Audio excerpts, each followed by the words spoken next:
Bonjour à tous et bienvenue dans Bonjour chez vous. Aujourd'hui, on termine cette belle semaine avec une émission encourageante pour tous ceux qui ont du mal à avancer dans la vie. Peut-être que vous avez mal commencé, peut-être que le début de votre vie a été difficile, compliqué, avec des embûches, mais la fin peut être magnifique. Et aujourd'hui, on parle de ce thème avec Annabelle et Nadine. Bonjour mesdames. Hello Evelyne. Comment allez-vous? Très bien. Ça va bien, merci. Ça va bien, super. Aujourd'hui, on a un beau C'est mon histoire, un très beau témoignage. Vous vous en souvenez peut-être, le pasteur Bruno Savard était venu, ça fait plusieurs mois maintenant, un petit moment, on l'avait eu avec nous. Et à cette occasion, ils avaient partagé un très beau témoignage, celui de sa conversion. Donc quand on parle de début difficile, je pense que le témoignage s'y prête vraiment. Vous allez le voir, hein, c'est un début de vie de délinquance, beaucoup de choses compliquées. Mais Dieu va se révéler à lui et va entièrement transformer sa vie. C'est un témoignage qui donne de l'espoir pour beaucoup qu'on vous partagera donc en deuxième partie d'émission. Mais pour l'instant, on va commencer. On va vous encourager aujourd'hui avec la pensée du jour.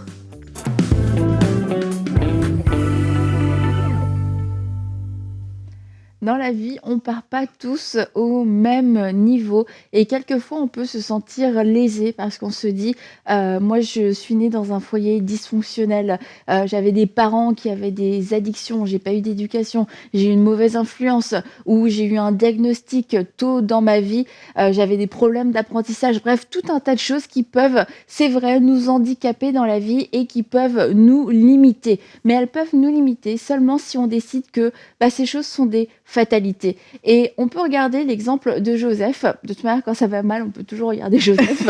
Il y a toujours quelque chose à apprendre de sa vie.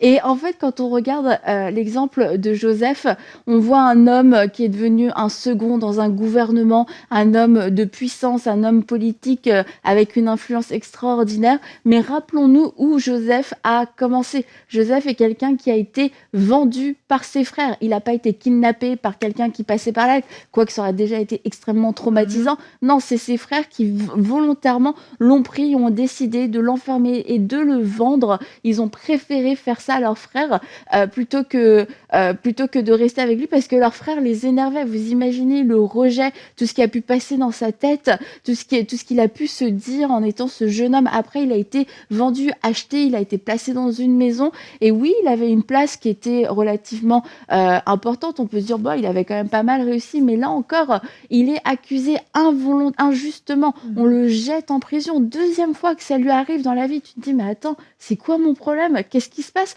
Là, tu te dis, ça, c'est un vrai vent contraire. J'ai du mal à avancer dans ma vie. Je suis née, on m'a mis dans une citerne, maintenant je me retrouve dans une prison. Franchement, tu te demandes comment ta vie va pouvoir bien aboutir dans cette prison finalement. Et de cette prison, il réussit à en sortir. Et qu'est-ce qui a fait toute la différence dans la vie de Joseph? C'est parce qu'il a eu ce don, cette révélation pour un songe, pour un rêve. Et c'est quelque chose qui ne venait pas de lui. C'est quelque chose qui le dépassait. C'est quelque chose qu'il n'avait pas appris, mais c'est quelque chose que Dieu avait posé en lui. Alors peut-être qu'il n'y a personne qui a rien posé dans votre vie. Il y a peut-être personne qui vous a aidé. Personne ne vous a équipé. Et oui, vous partez en vous disant, moi, j'ai pas tout ce que les autres ont eu, mais quelle est cette chose que Dieu a déposée dans ta vie? Et aujourd'hui, avec tout l'amour du monde, je t'encourage à regarder à ce que Dieu a déposé en toi pour commencer à pouvoir le manifester, comme Joseph a pu le manifester. Si Joseph avait choisi l'apitoiement et de regarder à tout ce que les autres n'avaient pas fait pour lui, il serait passé à côté de cette occasion divine que Dieu lui donnait pour qu'il puisse être élevé, pour qu'il puisse sortir et pour qu'il puisse avancer dans la vie. Alors je t'encourage aujourd'hui, regarde à ce que Dieu a déposé en toi, parce qu'il a déposé quelque chose en toi. Dieu n'a laissé aucun être humain vide, Dieu n'a laissé aucun être humain sans grâce, sans don. Il a déposé quelque chose en toi, et si aucun homme n'a pu te le montrer, si aucun homme n'a pu le cultiver, aujourd'hui, tu es comme ce Joseph, fais confiance à Dieu et c'est lui qui te sortira de cette prison, c'est lui qui te fera réussir dans tout ce que tu entreprendras. Et aujourd'hui est un jour nouveau parce que tes regards se portent sur ce que Dieu a déposé en toi et non pas sur ce que les autres n'ont pas fait pour toi. Amen, merci Annabelle. Dieu est vraiment celui qui transforme les histoires. Il change un scénario de vie. Les choses sont parfois tellement mal parties, tellement mal commencées, comme dans l'histoire de Joseph, jamais on pourrait imaginer une fin comme celle de Joseph. C'est du domaine de l'impossible. Et quand on rentre dans le domaine de l'impossible, c'est là où Dieu agit. Il y a des histoires extraordinaires qu'on a pu entendre, que ce soit dans C'est mon histoire, dans l'émission Inside, ou juste de par les gens qu'on côtoie autour de nous. Des débuts de vie tellement compliqués, des gens qui nous ont mis tellement des bâtons dans les roues. Nous-mêmes, on s'est mis des bâtons dans les roues parfois. On était disqualifiés, on était mis de côté. Pour nous, c'était affaire classée, réglée. Et tout à coup, Dieu vient. Et j'aimerais vous partager un verset que je pense c'est un de mes versets préférés, tellement encourageant. 1 Samuel 2 au verset 8 nous dit « De la poussière, il retire le pauvre. Du fumier, il relève le faible pour les faire asseoir avec les grands. Et il leur donne en possession un trône de gloire. » Comment est-ce possible que de la poussière, du fumier, on puisse arriver à un trône de gloire? Humainement parlant, c'est impossible. Mais Dieu, vraiment, je le redis, est celui qui transforme vos histoires, votre histoire à vous, que vous avez peut-être déjà écrit, peut-être que vos parents avaient déjà écrit votre histoire, vos professeurs, des gens, votre mari, peut-être même votre épouse avait déjà écrit votre histoire, une histoire tragique, un drame. Et Dieu est celui qui vient et qui déchire les pages à un certain moment et qui vient placer une nouvelle histoire. Une histoire belle, une histoire merveilleuse, une histoire qui finit bien avec un trône de gloire. C'est juste magnifique. Incroyable. Et une fois, je regardais une émission où on faisait de la poterie. Et, et le potier, en fait, il prend l'argile et tout ça, et il essaie de faire la forme. Et des fois, ça tombe, mais il reprend. Et au fur et à mesure, tu vois qu'il finit par faire un très beau vase. Et ce qu'on est en train de dire, Evelyne, et ce que tu as dit, Annabelle, c'est exactement ça. Dans la poussière de nos vies, dans ce qui semble difforme, qui peut même avoir été cassé par des expériences, par le contexte dans lequel on a grandi, etc. Dieu est capable de faire de ça quelque chose de beau.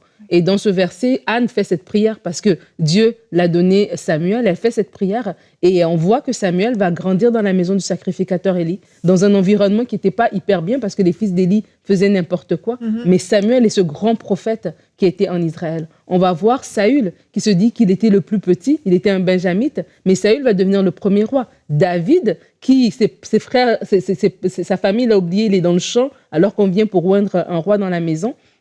David qui arrive dans le champ de bataille pour donner à manger à ses frères, et il pose la question, puis on lui dit, bah oui, toi, on connaît la malice de ton cœur. Tu te dis, mais attends, je viens vous donner à manger.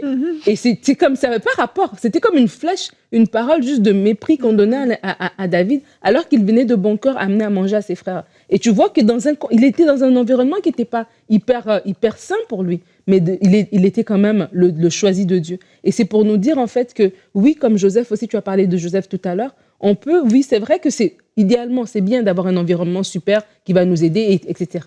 Mais parce que Dieu est au-dessus de cet environnement, il est au-dessus de nos parents, du professeur d'école, du mari ou de l'épouse, parce qu'il est au-dessus, nos regards doivent se poser vers lui. Et lorsque nos regards se tournent vers lui, on réalise que oui, en effet, Dieu change, Dieu relève, Dieu choisit qui il veut. Et lorsqu'il t'a choisi, même si ton environnement était tout à fait contraire et on voulait te casser, si Dieu t'a choisi, Dieu va te prendre par la main et Dieu va te retirer de cet environnement toxique, de ce fumier, et va te relever pour te mettre à une place de qualité. Et donc, en tant qu'enfant de Dieu, alors que nous réalisons que celui qui a créé l'univers est notre Père céleste, on doit se tourner vers lui et arrêter de vivre dans l'amertume, arrêter de pleurer sur notre passé, sur notre contexte qui n'a peut-être pas été idéal. Et à partir d'aujourd'hui, commencer à dire, je suis la choisie de Dieu, je suis le choisi de Dieu. Au-delà de tout, il y a le Seigneur et Dieu me connaît. Il connaît mon nom, il sait où je me trouve. Et Dieu vous connaît, il connaît votre nom, il sait où vous vous trouvez. Et à partir d'aujourd'hui, confiez-vous en lui et faites confiance que oui, il est au-dessus de tout ce que vous pouvez avoir comme environnement. Et alors qu'il a mis ce rêve dans votre cœur, il saura lui-même tracer le chemin pour que vous puissiez vous diriger vers l'endroit où il a prévu pour vous. Et tu parles de David quand il arrive sur le champ de bataille, son frère qui lui dit bah oui je connais ton cœur et en fait quand tu lis le passage ça dit et David s'est retourné et il s'est retourné. Il n'a même pas prêté attention. Parce qu'il s'est retourné de cette parole. Je dis pas de tourner le dos à tout votre entourage, mais qu'à la fin on a du mal à avancer dans la vie aussi parce que des gens nous ont dit certaines choses et ce sont des paroles qui se sont attachées à nous et on s'est attaché aussi à ces paroles et du coup on avance, mais c'est comme on sent toujours quelque chose qui nous retient. Et puis on peut mettre la responsabilité, oui, sur notre passé, sur nos parents, etc. Mais quelquefois, les parents, finalement, sont morts, on n'habite plus dans la même ville, on a complètement changé de milieu, et pourtant, c'est comme tout ce passé nous retient encore, et bien souvent, le passé nous retient à cause de paroles qu'on a acceptées, et ce sont des liens. Et en fait, la seule façon de pouvoir s'en débarrasser, c'est de couper ces liens et de couper, comme David l'a fait, de se détourner ces paroles, de dire non, je refuse ces paroles sont fausses, il n'y a pas de malice dans mon cœur, non, je ne suis pas bête, non, je ne suis pas un enfant maudit, non, je ne suis pas un boulet. Et de couper ces paroles, de briser ces paroles et de remplacer par la parole de vérité en sachant qu'est-ce que toi, Dieu, tu dis de moi, parce que j'ai vécu toute ma vie avec ces paroles qui me retiennent et qui m'empêchent d'avancer. Maintenant, je veux saisir, je veux déclarer tes paroles de vie qui vont me permettre aussi d'avancer, qui vont me tirer vers l'avant. Et ces paroles du passé, je vais les couper parce que c'est sûr qu'elles me ramènent constamment. C'est important ce que tu dis, parce qu'on a un rôle à jouer aussi dans notre destinée. Bien sûr, Dieu est vraiment celui qui place ses mains comme le potier dans ton illustration. Donc forcément, oui, Dieu travaille avec ça, mais nous, on a un rôle à jouer, justement, comme tu dis, à la fois de couper certaines choses, de couper même avec certaines relations qui sont toxiques dans nos vies, qui peuvent nous causer vraiment du tort et qui nous tirent vers le bas, mais aussi nous-mêmes d'être capables de croire et de laisser Dieu intervenir. Il y a le domaine de la foi qui doit intervenir à un moment donné, de croire. Joseph, en prison, il a dû garder la foi, garder l'espoir, parce que sinon, en fait, tu sombres. Et tu sombres tellement bas que, en fait, même quand Dieu vient pour te relever, toi, tu restes à terre. Il faut, à un moment donné, aussi se positionner en disant je crois que Dieu va faire, je ne sais pas comment Dieu va le faire, j'ai pas toutes les réponses, peut-être je suis dans un tas de fumier, j'ai vraiment cette impression d'être dans un tas de fumier, ma vie, rien ne va, mais Seigneur Dieu, je fixe mes yeux sur toi et je crois que tu peux me sortir de cette situation. Comment tu vas le faire, je ne le sais pas, Seigneur, mais je veux m'accrocher à toi, je veux croire en toi, je veux fixer les yeux sur toi, parce que tu es en fait le seul qui peut me secourir. Tu es comme ce rocher auquel je m'accroche en pleine tempête et je ne te lâcherai pas parce que je crois fermement que tu vas me relever. Il y a des positionnements des fois qui vont faire la différence et empêcher le diable de venir nous écraser. Oui, et vraiment, moi, j'ai la pensée de la honte. Des fois aussi, on parle d'avancer dans la vie et des fois, ce qu'on a vécu, où on a commencé, peut-être notre famille, etc., on a honte, en fait, des expériences qu'on a pu avoir. Du coup, on ne se voit même pas arriver à cette place des rois, en fait, parce qu'on a honte. Et j'aimerais vraiment encourager les gens aussi à lutter contre cette honte.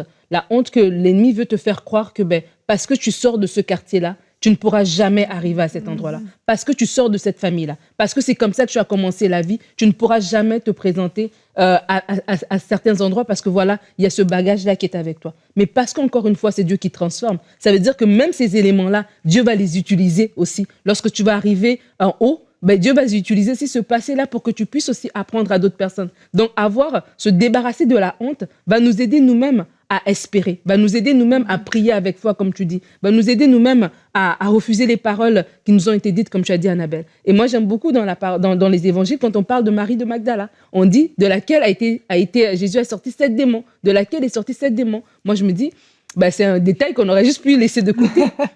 Mais on ne le rappelle pas pour la dénigrer, mais pour dire voici ce que Dieu a fait dans sa vie. Et des fois aussi, oui, on a eu un passé difficile. Oui, peut-être nous-mêmes, on a commis des erreurs. Peut-être, oui, on a grandi dans un foyer toxique, mais on n'a pas honte. C'est notre départ, mais ce n'est pas notre arrivée. C'est notre passé, mais ce n'est pas notre avenir. Et on refuse cette honte-là. Et on dit, Seigneur, voici, ma vie est entre tes mains. Et puis, tu en fais ce que tu veux. Amen, amen. Bien, en parlant de témoignages magnifiques, je vous laisse découvrir notre rubrique « C'est mon histoire ».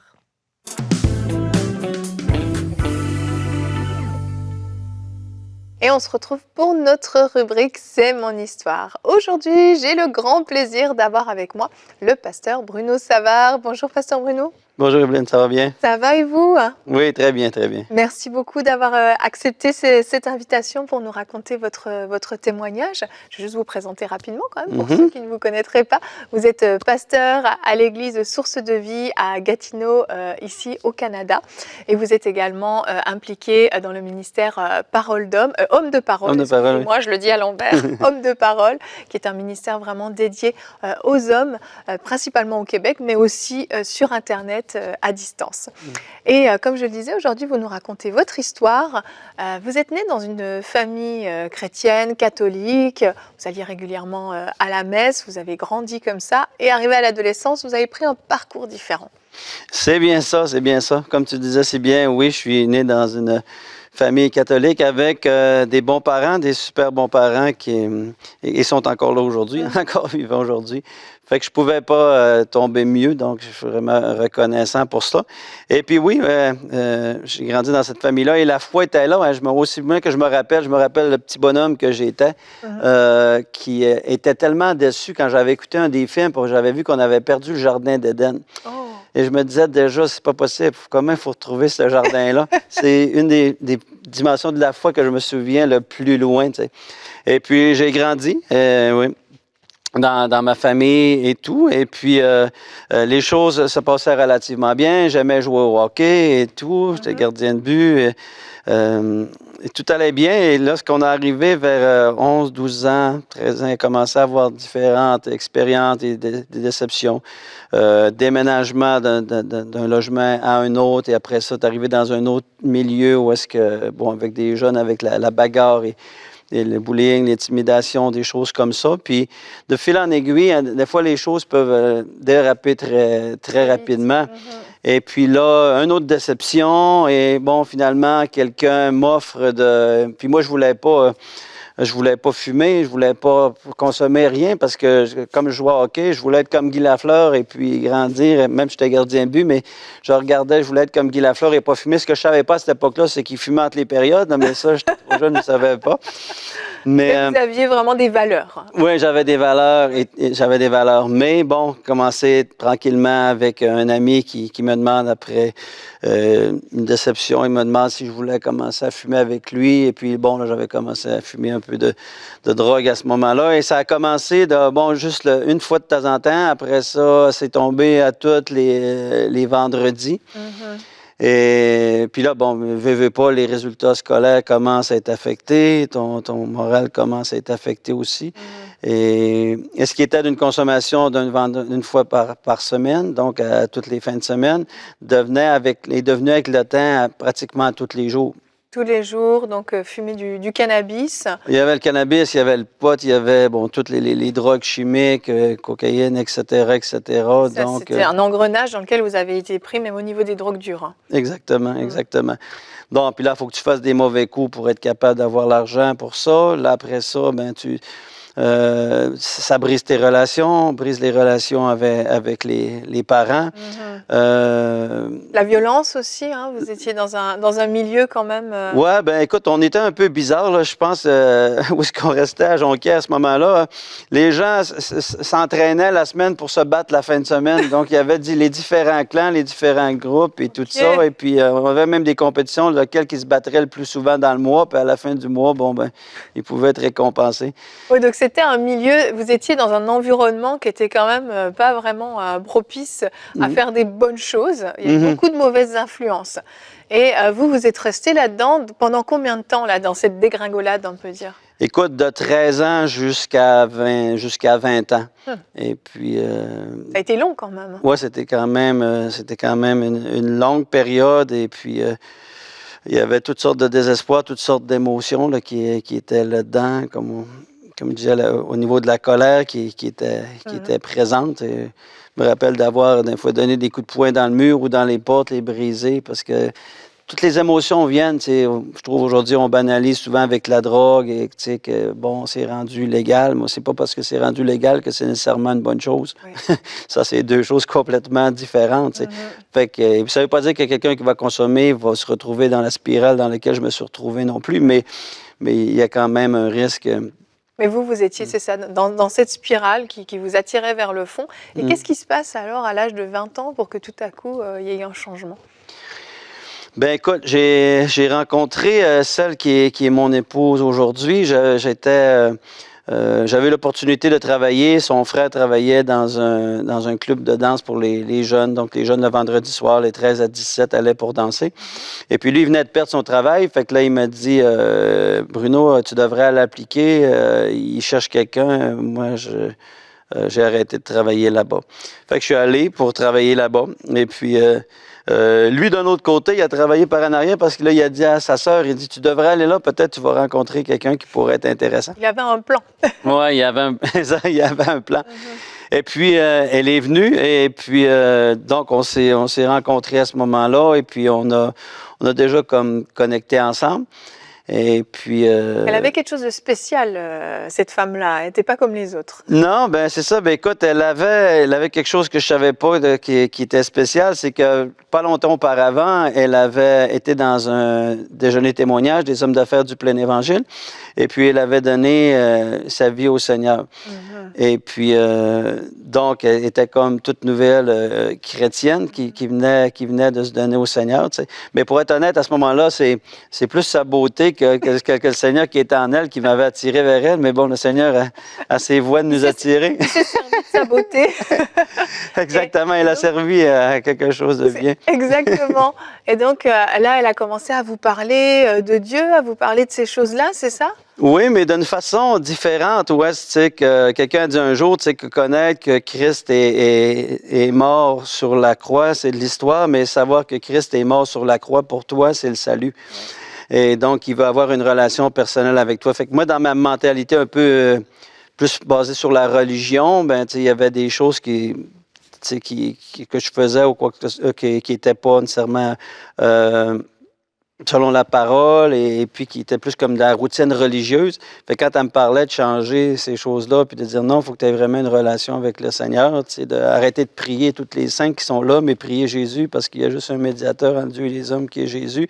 Là, ça me frustrait. Elle m'a invité plusieurs fois dans une étude biblique. Donc, il y avait des groupes de discussion. Et puis là, je vais là. Et puis le sujet ce soir-là, c'était honore ton père et ta mère. Et puis, dans ma vie avec la drogue, avec la violence, avec ces choses-là, j'ai pas besoin de t'expliquer bien plus que honorer mon père et ma mère, c'était vraiment pas ce que je faisais pantoute. Mais j'avais trouvé ça particulier que ce moment-là, c'était le sujet qui était abordé. Ça vous avait interpellé un peu. Ça m'a interpellé assez pour que j'aille voir mes amis après pour fumer un joint avec eux autres puis leur raconter mon histoire. Fait que là, ils disaient, bon, mais tu vas-tu virer curé? Mais... Finalement, je ne suis pas viré curé, je suis viré pasteur. Exactement. Et il y a eu le moment de son baptême. Donc elle, on comprend, elle venait juste de rencontrer le Seigneur quand elle vous a rencontré. Quelques temps plus tard, elle passe par les eaux du baptême. Et là, qu'est-ce qui va se passer pour vous à ce moment-là? Écoute, le message qui a été prêché ce soir-là, c'était sur la thématique du Cantique des Cantiques. J'ai trouvé celui que mon cœur aime, mais je ne veux pas le lâcher. Et puis là, c'est là que j'ai vraiment rencontré Jésus d'une façon personnelle à ce moment-là que, bon, des années plus tard, maintenant, plus de 30 ans plus tard, je l'ai pas lâché. Wow. Et puis, donc, c'était vraiment un moment qui entamait une transformation, mais il y avait un cri de mon cœur. Hein. Dieu entend les cris de nos cœurs. Des fois, les prières, c'est un cri. Et puis, dans tout mon brouhaha, mon tohu-bohu qu'il y avait à la maison, avec toute la colère, toute la violence qui était là, surtout par rapport à moi personnellement, je me disais, quand je vais être avec une fille, je veux vraiment être dans la paix et puis avoir... Ça se passe bien. Que ça se passe bien. Et puis finalement, je me suis rendu compte que, bon, je m'en allais pas de cette direction-là parce que ce qu'il y avait en moi me suivait, peu importe avec qui j'étais.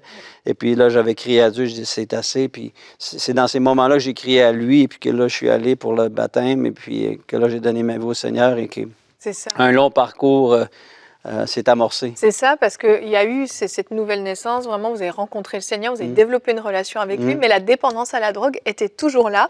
Ça a duré à peu près 1 an encore de lutte, à essayer de se débarrasser de toutes ces drogues que vous preniez. Et un jour, vous avez pris rendez-vous avec un des anciens de l'Église, c'est ça? C'est ça, c'est ça. On est allé, je me rappellerai toujours, on était assis au Ronald McDonald, Dieu bénisse Ronald. Et puis, à un moment donné, donc je me suis ouvert à lui et puis tu prends ton courage parce que c'est pas toujours facile d'avouer les choses que tu as, les choses que tu voudrais changer. Oui.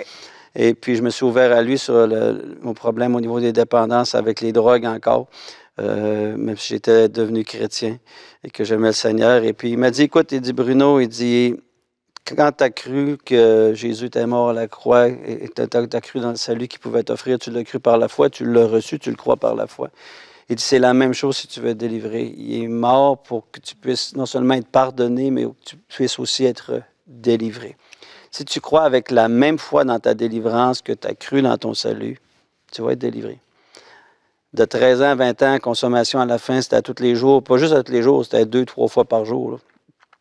J'ai plus jamais consommé à partir de ce rendez-vous-là. C'est fou, plus jamais pris de drogue. Une délivrance instantanée. Par une révélation, en fait, d'avoir compris que ce que Jésus avait accompli à la croix était valable autant pour le péché que pour le reste, finalement, et donc cette dépendance. C'est extraordinaire, c'est vraiment magnifique.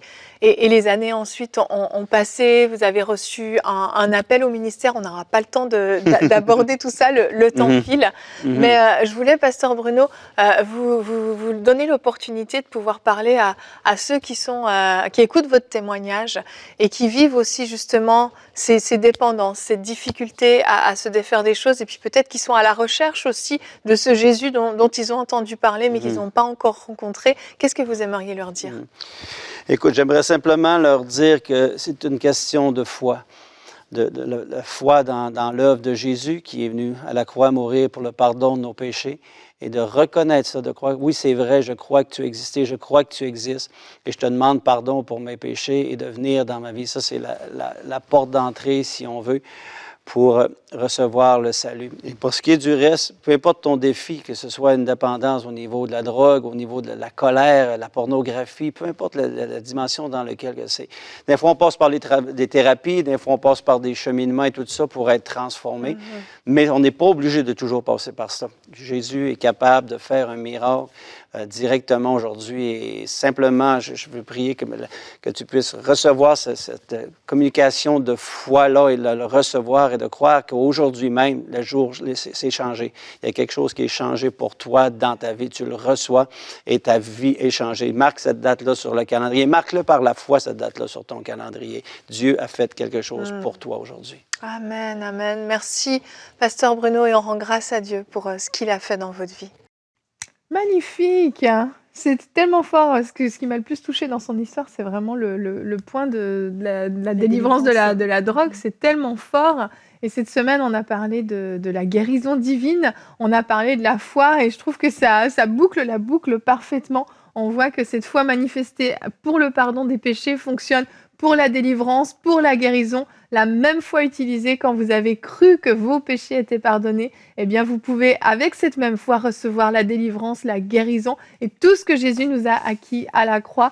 C'est juste magnifique. Amen. Tu vas ajouter quelque chose? J'ai cru. En tout cas, soyez encouragés par ce témoignage, par cette émission. Dieu peut et veut vous relever. Votre vie peut changer radicalement. Confiez-vous en lui. Soyez encouragés et on se retrouve la semaine prochaine pour de nouvelles émissions de Bonjour chez vous.